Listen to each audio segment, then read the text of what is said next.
Atos dos Apóstolos, capítulo número 20. Vamos ler a partir do verso 17 até o verso 38, o final do capítulo 20 do livro de Atos dos Apóstolos. Atos capítulo 20, versículo 17, diz assim a palavra de Deus. De Mileto mandou a Éfeso chamar os presbíteros da igreja, e quando se encontraram com ele, disse-lhes: Vós bem sabeis como foi que me conduzi entre vós em todo o tempo, desde o primeiro dia em que entrei na Ásia, servindo ao Senhor com toda a humildade, lágrimas e provações, que pelas ciladas dos judeus me sobrevieram, jamais deixando de vos anunciar coisa alguma proveitosa e de vô-la ensinar publicamente também de casa em casa, testificando tanto a judeus como a gregos, o arrependimento para com Deus e a fé em nosso Senhor Jesus Cristo. E agora, constrangido em meu espírito, vou para Jerusalém, não sabendo o que ali me acontecerá, senão que o Espírito Santo de cidade em cidade me assegura que me esperam cadeias e tribulações. Porém, em nada considero a vida preciosa para mim mesmo, contanto que complete a minha carreira e o ministério que recebi do Senhor Jesus para testemunhar o evangelho da graça de Deus. Agora, eu sei que todos vós, em cujo meio passei pregando o reino, não vereis mais o meu rosto. Portanto, eu vos protesto no dia de hoje, que estou limpo do sangue de todos, porque jamais deixei de vos anunciar todo o desígnio de Deus. Atendei por vós e por todo o rebanho, sobre o qual o Espírito Santo vos constituiu, bispos, para pastoreardes a igreja de Deus, a qual ele comprou com o seu próprio sangue. Eu sei que depois da minha partida, entre vós penetrarão lobos vorazes, que não pouparão o rebanho, e que dentre vós mesmos se levantarão homens falando coisas pervertidas para arrastar os discípulos atrás deles. Portanto, vigiai, lembrando-vos de que, por 3 anos, noite e dia, não cessei de admoestar com lágrimas a cada um. Agora, pois, encomendo-vos ao Senhor e à palavra da sua graça, que tem poder para vos edificar e dar-lhes herança entre todos os que são santificados. De ninguém cobicei prata, nem ouro, nem vestes. Vós mesmos sabeis que estas mãos serviram para o que me era necessário a mim e aos que estavam comigo. Tenho-vos mostrado em tudo que, trabalhando assim, é mister socorrer os necessitados e recordar as palavras do próprio Senhor Jesus. Mais bem-aventurado é dar que receber. Tendo dito estas coisas, ajoelhando-se, orou com todos eles. Então houve grande pranto entre todos, e abraçando afetuosamente a Paulo, o beijavam, entristecidos, especialmente pela palavra que ele dissera, que não mais veriam o seu rosto. Acompanharam-no até ao navio. Amém. Pai, estamos reunidos em Teu nome, aqui em Tua casa, na expectativa de ouvir do Senhor uma palavra que produza transformação no nosso comportamento, Pai.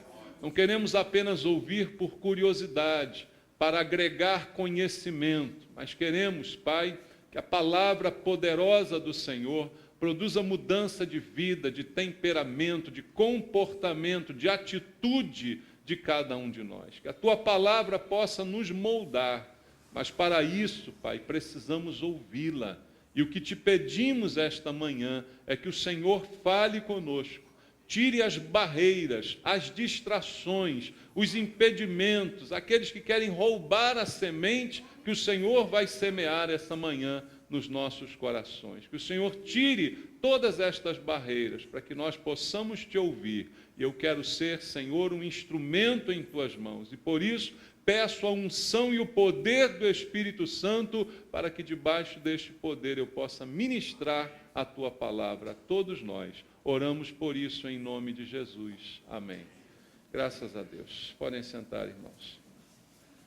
Amados, este é um texto muito impactante da despedida do apóstolo Paulo, né, de um lugar onde ele passou muito tempo, que foi a igreja em Éfeso, e ele está ali se despedindo dos irmãos com quem ele conviveu, como ele mesmo diz, por 3 anos, pregando, anunciando a palavra, e sabendo ele que não mais voltaria a vê-los, né, porque ele sabia aquilo que lhe aguardava na viagem que ele estava para fazer.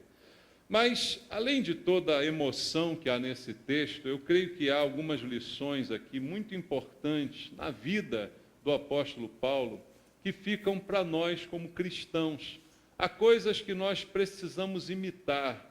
O apóstolo Paulo mesmo disse isto: sede meus imitadores, como eu sou de Cristo. À medida em que o comportamento dele imita o comportamento de Cristo, nós podemos imitá-lo. E aqui nesse texto nós vamos encontrar muitas lições do seu comportamento, da sua postura, que certamente um cristão genuíno e sincero terá o desejo de viver da mesma maneira, de imitar esse comportamento, né, do apóstolo Paulo. E Paulo foi um homem que viveu a sua vida intensamente pelo Evangelho após a sua conversão, né? Ele viveu e se entregou completamente à missão que ele recebeu do Senhor, não é? Em nenhum momento depois da sua conversão, ele viveu para si mesmo, muito pelo contrário, ele viveu para a obra que Deus designou fosse feita por ele, não é? E aqui no texto que está no livro de Atos, não é nenhum texto escrito por Paulo, né? Sabemos que Atos foi escrito por Lucas. Ele está sendo retratado nesse texto, a sua despedida e as coisas que ele deixou registradas que vão servir de exemplos para nós. É interessante, né, como a gente encontra no Novo Testamento, praticamente a maior parte dos escritos do Novo Testamento são escritos oriundos de Paulo. E outro dia eu vi um vídeo na internet de uma pessoa, deve ser um doente mental, como tem tantos aí na internet fazendo vídeos, né? Ele se dizia professor de teologia e metia o pau no apóstolo Paulo. Vocês viram esse texto? Não? Ninguém viu esse vídeo? Não? Vocês não têm tempo para isso, né? Só eu que tenho tempo para ficar vendo essas bobagens. Tá bom. Mas ele arrasava o apóstolo Paulo, dizendo que o apóstolo Paulo não tinha nada de Deus, que o apóstolo Paulo, que o negócio é Jesus, porque Jesus ensinou um outro evangelho, que o apóstolo Paulo distorceu tudo, criou problema, arrasando o apóstolo Paulo. E a gente vai ler um texto hoje que vai nos dizer exatamente o contrário. Não que Paulo seja mais importante que Jesus, é óbvio que não, né? Ele mesmo disse, sede meus imitadores, assim como eu sou de Cristo. Naquilo que eu imito a Cristo, me imite. No que eu não imito, não olhe para mim, né? Mas naquilo em que eu imito a Cristo, você pode imitar seguramente, porque estará imitando a Jesus. Então, Paulo vai nos mostrar nesse texto, através da sua vida, não é? Que há muitas coisas que nós precisamos imitá-lo e viver a nossa vida cristã da mesma intensidade, para que no final da nossa existência aconteça o que aconteceu. Porque o que mais impacta nesse texto é que no final de toda a despedida, quando ele vai entrar no navio, todos aqueles homens o estão abraçando, beijando, como diz o texto, né? E chorando por ele, porque estão sentindo antecipadamente a sua falta, estão sentindo saudade daquele que ainda não morreu, que iria morrer mais adiante. E aí a pergunta que eu sempre faço é, será que quando a gente for embora, irmãos, alguém vai chorar por nós? Alguém vai sentir falta, vai sentir saudade ou vão soltar foguete? Porque, irmãos, tem alguns que a gente vai soltar foguete, a gente vai, oh, glória a Deus, já foi tarde. Não é? Será que nós geraremos esta saudade no coração das pessoas?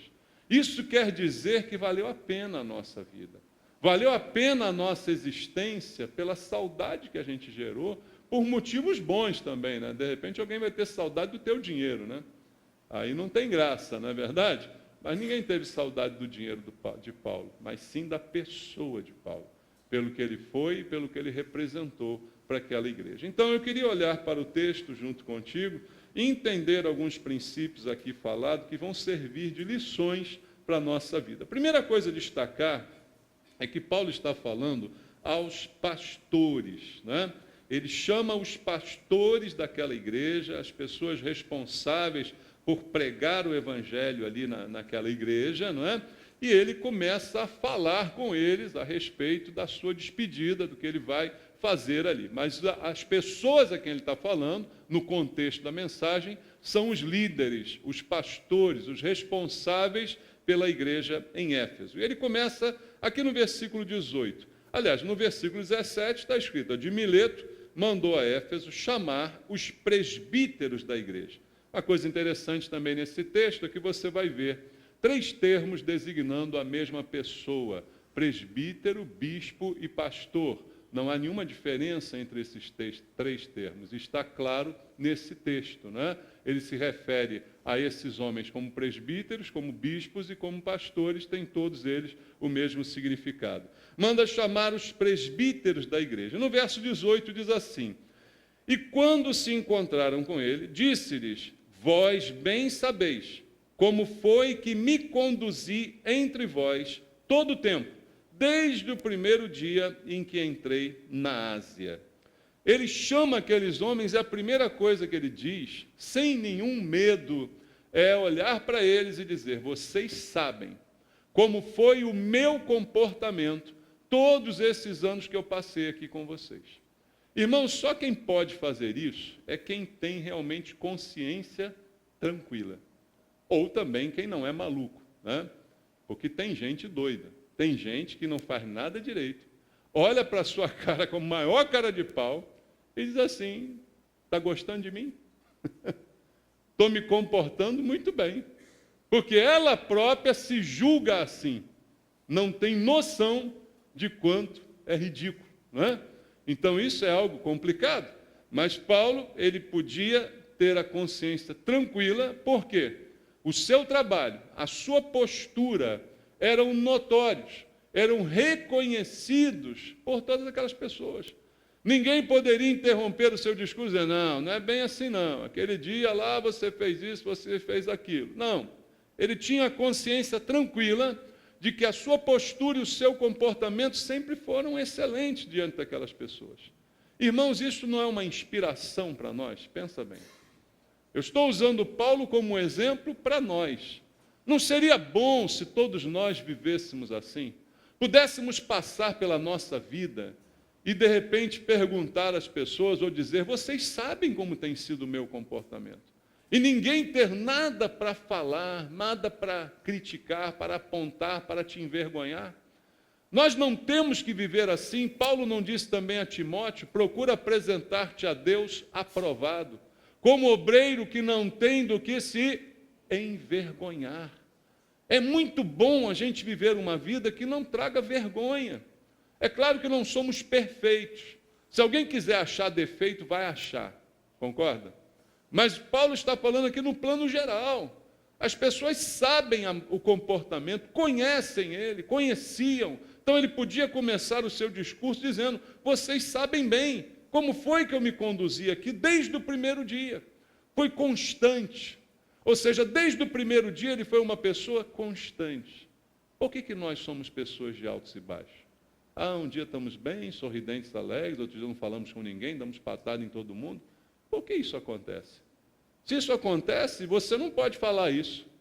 Você bem sabe como eu me comporto aqui desde que eu entrei na igreja. Eu digo: sei, uma porcaria teu comportamento, é uma droga.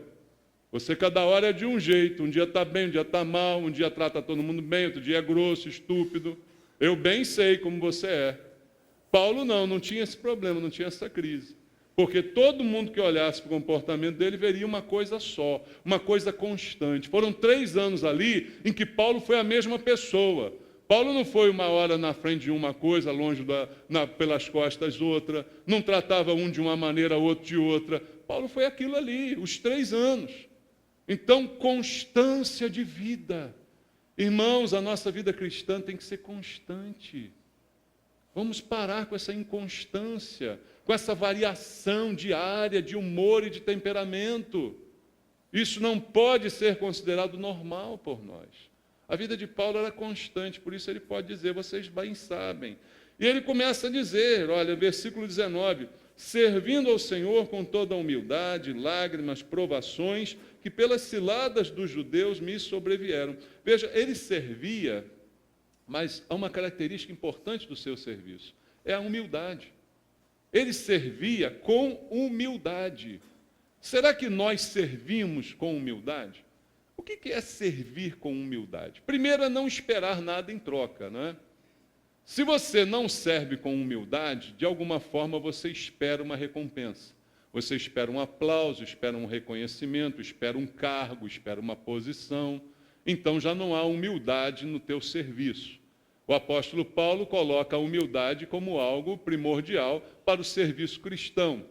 A humildade faz com que você considere o outro melhor do que você, e não o contrário. Quando não há humildade, você diz, mas eu que deveria estar no lugar daquele, não ele. Eu sou melhor do que ele. Por que ele está naquela posição e eu não estou? Por que o pastor botou fulano de líder e não me botou? Você não está servindo a Deus com humildade. Você precisa começar a aprender com o apóstolo Paulo. Era assim que ele servia a Deus e é assim que nós temos que servir. Amém, irmãos? Versículo 20. Jamais deixando de vos anunciar coisa alguma proveitosa, e de vô-la ensinar publicamente e também de casa em casa. Veja o que Paulo diz, ele jamais deixava de ensinar. Em todo o tempo ele está ensinando. Veja, um trabalho grande do líder cristão é o ensino, irmãos. Nosso trabalho de líder não é apontar para as pessoas fazerem, é a gente realmente imitar e fazer e ensinar. E colocar o ensinamento em prática, começando na vida da gente. Então, Paulo baseava todo o seu ministério no ensino. O que ele mais fazia era ensinar. Ele diz, tanto publicamente, quanto dentro do lugar do culto, até de casa em casa. Ele ia, se fosse preciso, para ensinar as pessoas a palavra de Deus. E a gente também ensina sem abrir a boca, sabia disso? A gente ensina com comportamento, a gente ensina com postura, que pode ser vista e aprendida pelas pessoas, como deve ser o comportamento de um cristão. Então, o ministério de Paulo é baseado no ensino. Eu estou usando o texto para que a gente traga para a nossa vida. Qual o seu ministério? Pensa um pouco sobre isso. O meu ministério é tocar. O meu ministério é ser diácono. O meu ministério é liderar, os casais. Não, qual o seu ministério? O seu ministério é, primeiramente, ensinar. Através de qualquer coisa que você fizer na igreja, você estará ensinando. Ensinando com a sua vida. Aí, o cuidado que tem que ter alguém que trabalha na igreja. Porque você está sendo visto. A maneira como você trabalha se torna um exemplo ou se torna um escândalo. Pensa bem. Se você é trabalhador, mas é todo desleixado, desganhado, nem da tua aparência você cuida, você está ensinando com isso. O que você está ensinando? A ser um desleixado. É ou não é, irmãos? Por que no exército tem tanto cuidado com a aparência, com a postura, com o uniforme, com a barba? Por que isso? Frescura, diriam alguns hoje. Porque há uma postura de ensino, de exemplo, de ordem. Pode um militar chegar atrasado no seu serviço? Pode sair mais cedo? Pode faltar a sua escala? Tem algum militar aqui para me responder? Pode, Carlos? Se fizer isso, o que acontece? Cadeia nele. Irmãos, eu estou precisando criar uma jaula aqui na igreja, vou botar uns na cadeia. Porque o pessoal falta, chega atrasado, não cumpre escala, aí vem todo desgrenhado, sem barba feita, uniforme todo bagunçado, vai para o chilindró. A gente ensina, irmãos, com tudo que a gente faz, com tudo que a gente fala, com o comportamento, com a maneira como a gente lida com as pessoas. As pessoas estão nos observando. Se você é gentil, educado, carinhoso, as pessoas estão observando. Se você não é, elas estão observando também. Então, o ministério do ensino era a base do ministério de Paulo. Você percebe aqui nesses versículos o que ele diz? Ele não deixava de ensinar. todo tempo ele estava ensinando. E versículo 21, olha o que ele ensinava. Testificando tanto a judeus como a gregos o arrependimento para com Deus e a fé em nosso Senhor Jesus Cristo. O ensino de Paulo era arrependimento e fé. Não era teologia da prosperidade. Não era faça campanha que Deus vai te dar o que você quer. Né? Traz a pessoa amada em 3 dias. Bota você de chefe, tira o teu chefe do emprego. Não, não era isso que Paulo ensinava. Paulo ensinava, arrependa-se. Eu imagino ele entrando na casa das pessoas e dizendo, olha, vocês precisam se arrepender. Hein? Você quer que eu vá na sua casa ensinar? Eu vou. Mas você quer ouvir o que eu quero te dizer? Talvez não, né? Não, pastor, vai lá em casa abençoar. Não, não sou poderoso. Não sou. Mas posso ir lá ensinar. Ensinar você a se arrepender, falar alguns erros que você tem cometido. Você vai querer me ouvir? Não, não vai. Você gosta de carinho. Você gosta de massagem no ego. Eu não sou massagista, nem Paulo. Então se cria um problema aí, não é, irmãos? Cria-se um problema. Paulo ia ensinar até de casa em casa. Mas o que ele ia lá não era ensinar receita de bênção. Os 10 passos para o sucesso. Ele ia ensinar arrependimento e fé para com Deus em Jesus Cristo. Esse é o ensinamento do apóstolo Paulo e que fica de lição para a gente, irmãos.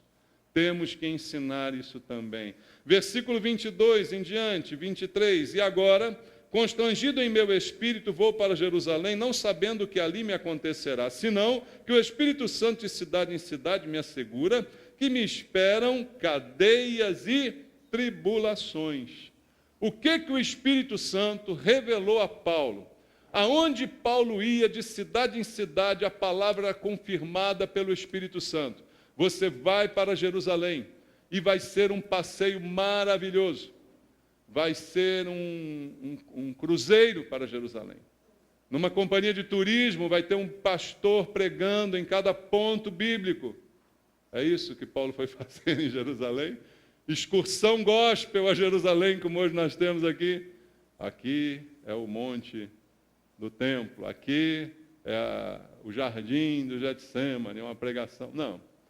Paulo, você vai para Jerusalém, mas lá ninguém vai gostar de você.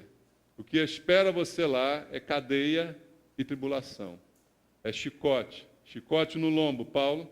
E ele diz, o Espírito Santo me revela isso, para onde eu vou, mas eu vou.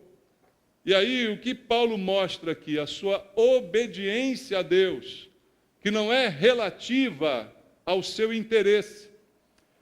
Problema sério que nós temos na igreja hoje. A nossa obediência é relativa aos nossos interesses.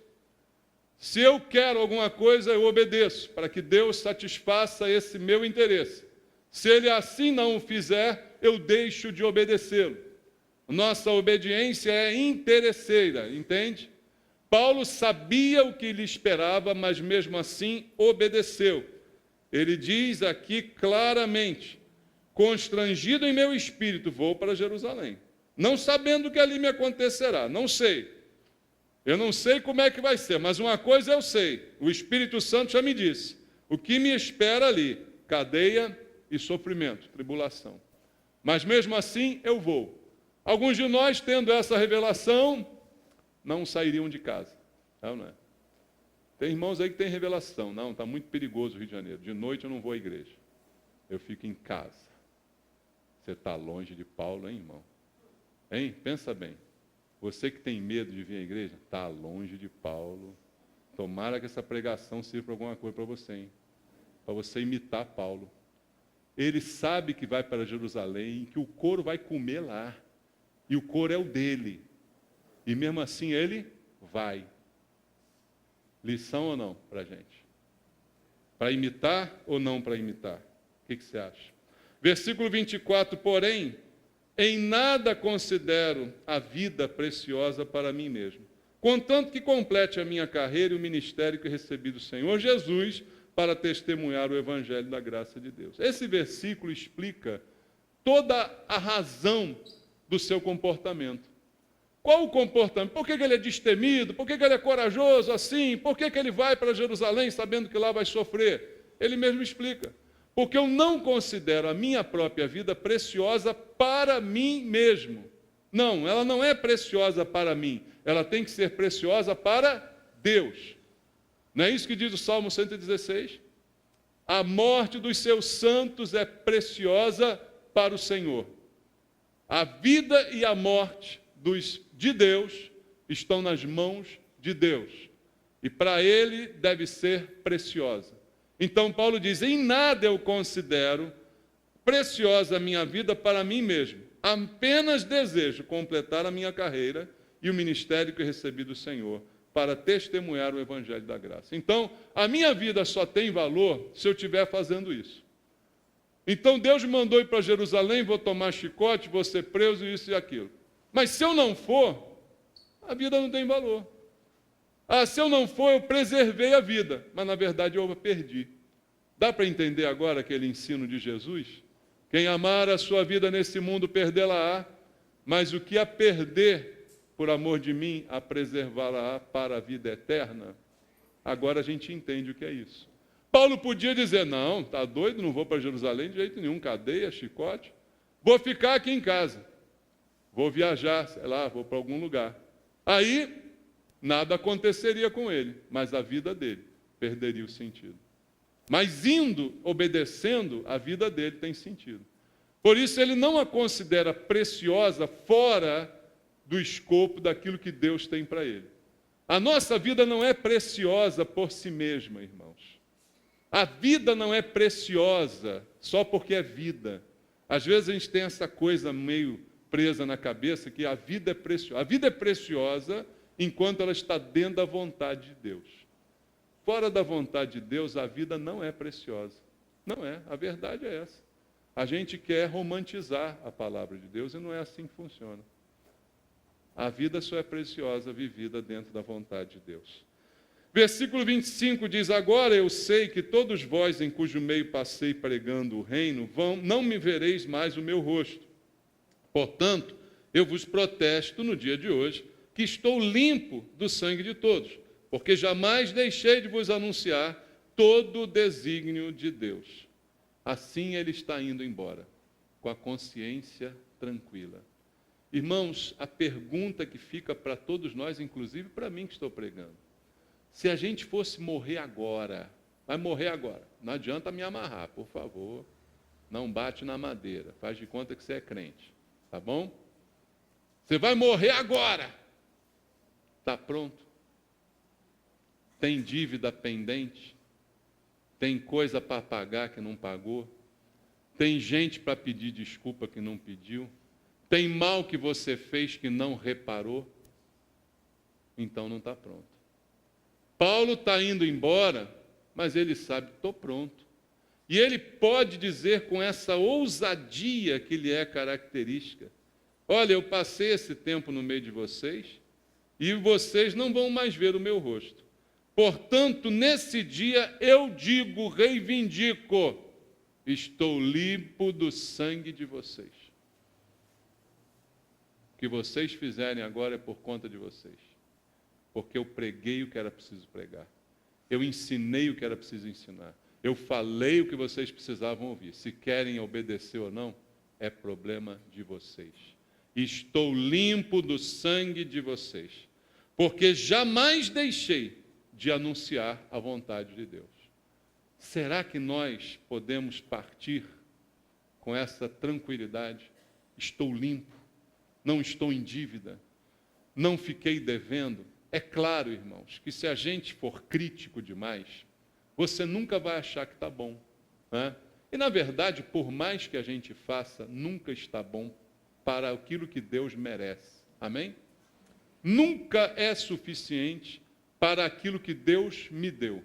Por isso a salvação é algo impagável. Por sacrifício, por envolvimento, você não consegue pagar a salvação. Por mais que você faça, você não se torna digno do que ele fez por você. Mas também uma coisa você tem que ter, a consciência limpa. De saber que aquilo que estava a seu alcance, você fez. De saber que aquilo que era possível, você fez. Que você não ocultou a palavra, que você pregou, que você anunciou, As pessoas não quiserem, agora o problema é delas. Mas você fez a sua parte. A lição que fica para nós aqui é essa. Você já falou de Jesus para todo mundo, você precisa falar. Você já ensinou o Evangelho, você já demonstrou pessoas, mesmo aquelas que talvez até parem de falar contigo por causa disso. Mas você vai estar limpo do sangue delas. Se você quer saber essa questão de limpeza do sangue, vai ler Ezequiel capítulo 33, 34. Leia esses capítulos de Ezequiel e você vai entender o que é ter o sangue de alguém sobre a sua vida, porque você, como atalaia, não alertou que o perigo estava chegando. Então o sangue fica sobre a vida daquele que não alertou. E Paulo está aqui dizendo, de maneira bem tranquila, que a sua consciência está em paz. Ele está indo para a morte, mas a sua consciência não o acusa. A gente tem que viver de uma forma, queridos, que não haja peso na consciência. Sabemos das limitações e dos erros que cometemos, mas não há um peso sobre a consciência. Então, assim a gente deve procurar viver. Versículo 28, ele diz: atendei por vós e por todo o rebanho sobre o qual o Espírito Santo vos constituiu bispos para pastoreardes a igreja de Deus. Veja, ele se refere aos presbíteros, agora os chama de bispos e diz que a função é pastorear a igreja de Deus, a qual ele comprou com o seu próprio sangue. Eu sei que depois da minha partida, entre vós penetrarão lobos vorazes, que não pouparão o rebanho. E agora o pior, e que dentre vós mesmos se levantarão homens, falando coisas pervertidas, para arrastar os discípulos atrás deles. Veja como Paulo era cuidadoso com o rebanho. Ele está se despedindo dos pastores. E aos pastores que ele vai deixar ali, ele está dizendo, olha, cuidem de vocês e cuidem do rebanho sobre o qual Deus os constituiu pastores. Porque Deus comprou esse rebanho com o seu próprio sangue. E vocês estão guardando coisas que não foram vocês que conquistaram, que não são fruto da conquista de cada um, mas são fruto da conquista do sangue de Jesus. Então, tenham muito cuidado com o rebanho, muito cuidado com o rebanho. Amém, irmãos? Todos nós temos que aprender essa lição. Eu sei que depois da minha partida vão aparecer lobos. Ele já sabia o que iria acontecer, mas o pior é o que ele fala no verso 30. Entre vocês mesmos se levantarão homens falando coisas pervertidas para arrastar os discípulos atrás deles. Veja a realidade com que Paulo trata essas coisas. Ele é cuidadoso com o Evangelho, cuidadoso com a doutrina, mas reconhece que o homem perverso, motivado por coisas escusas, pode fazer coisas terríveis. E ele diz, entre vocês mesmos, alguns vão se levantar aqui, falando coisas pervertidas para enganar as pessoas. Pessoas que ele mesmo ensinou, pessoas que ele mesmo doutrinou, mas a sua preocupação é que, mais uma vez, ele exorte aqueles homens a manter a qualidade da doutrina ensinada na igreja. E ele continua no verso 31 e 32, porquanto vigiai, lembrando-vos de que por 3 anos, noite e dia, não cessei de admoestar com lágrimas a cada um. Agora, pois, encomendo-vos ao Senhor e à palavra da sua graça, que tem poder para vos edificar e dar herança entre todos os que são santificados. A dedicação de Paulo, irmãos, é mostrada aqui. Vigiai, por 3 anos, noite e dia, não cessei de admoestar, até com lágrimas a cada um. Olha o exemplo que ele está nos dando. Investir no reino de Deus. Trabalhar. Mesmo sem recompensa, sem aplauso, sem reconhecimento. Mesmo sabendo que o trabalho para alguns pode ser em vão. Veja, irmãos, o que motiva o pastor a pregar? É saber que todo mundo vai dar ouvidos à sua pregação e vai obedecer? Não, irmãos. Paulo pregou, mas ele disse até para os próprios pastores, alguns dentre vocês vão se perverter. Então ele sabe que as coisas não serão um mar de rosa, mesmo para aqueles que ele ensinou e doutrinou. Mas a responsabilidade é não cessar de fazer o que Deus te chamou para fazer. É esse ânimo que nós, como igreja, temos que ter, irmãos. Nós não podemos ser animados pelas facilidades. É nas dificuldades que a gente tem que ter mais ânimo para superar.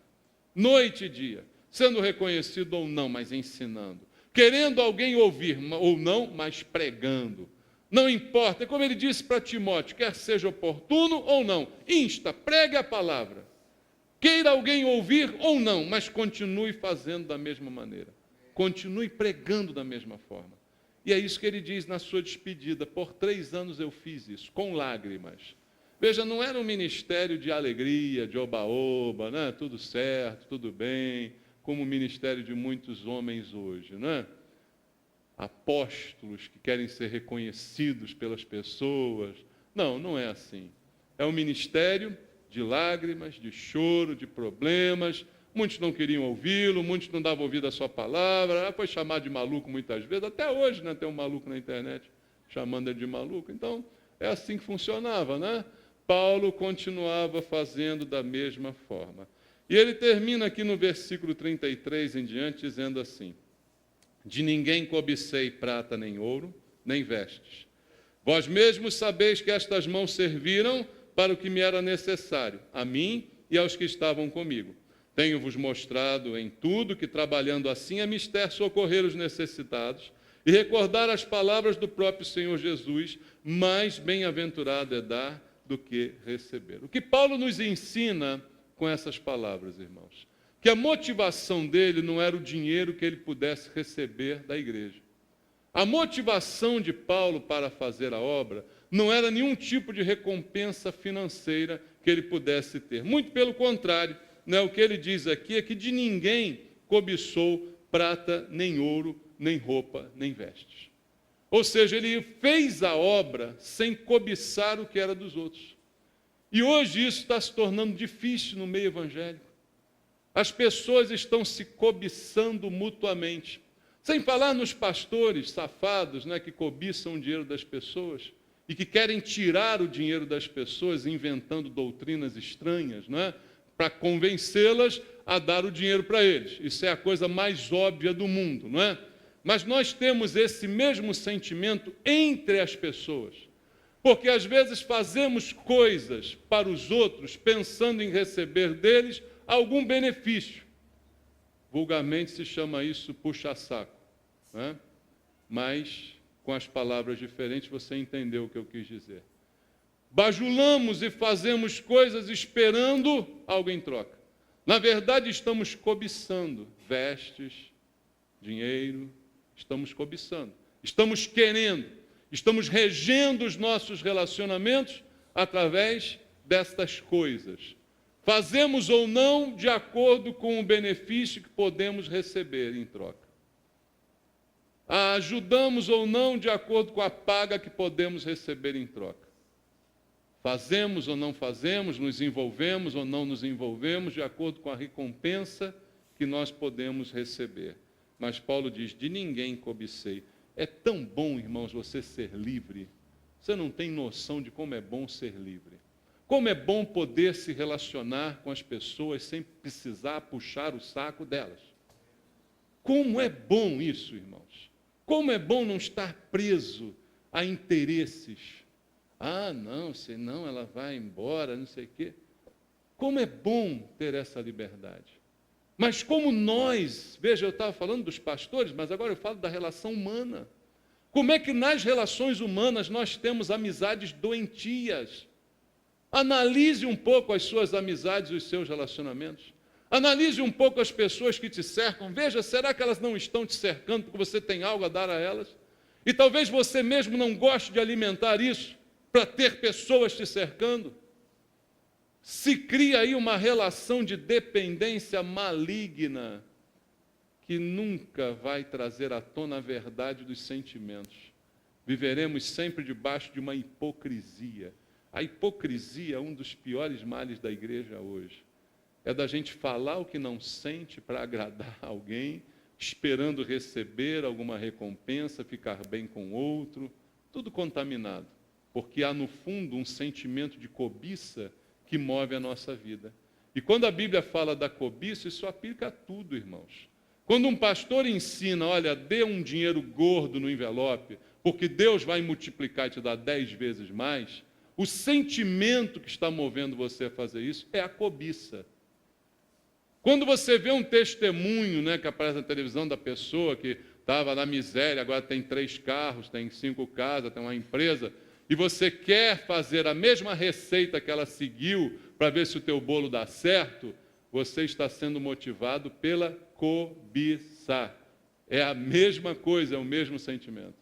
E o que Paulo está dizendo é que o seu ministério não foi marcado por cobiça, porque não fazia, nem ensinava, nem ministrava por interesse em relação ao que as pessoas pudessem dar a ele. Ele não ia de casa em casa para ficar comendo de graça na casa dos crentes. Deu para entender? É assim que Paulo fazia.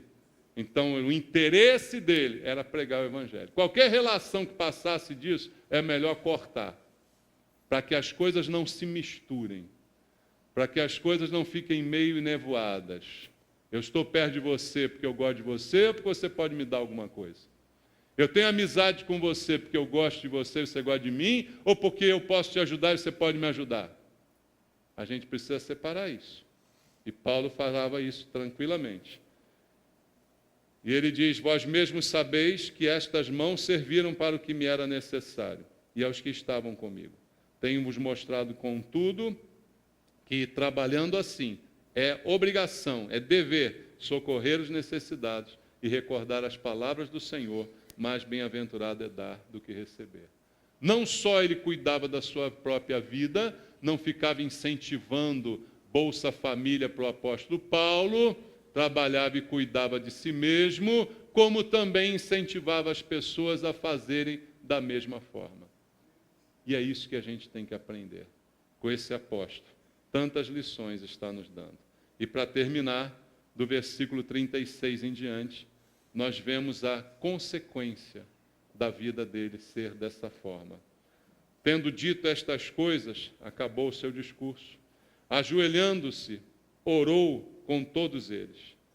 Então houve grande pranto entre todos, e abraçando afetuosamente a Paulo, o beijavam, entristecidos especialmente pela palavra que ele dissera, que não mais veriam o seu rosto, e acompanharam-no até o navio. Você tem noção, irmãos, do que aconteceu aqui? Eu acho que hoje a gente não tem mais muito essa noção, porque o nosso mundo moderno está fazendo com que os relacionamentos se estreitem muito. Já não dá mais para sentir saudade de ninguém, né? Você leva uma pessoa no aeroporto, para onde ela vai? Vai para o Japão, beleza. Amanhã ela chega lá, você entra no Skype e vê ela falando contigo. Acabou a graça, né? Não tem mais distância agora. Você pode falar, pode mandar e-mail, pode ver a imagem. Então, não tem mais essa saudade. Mas ali os homens estavam sabendo que nunca mais veriam o rosto do apóstolo Paulo.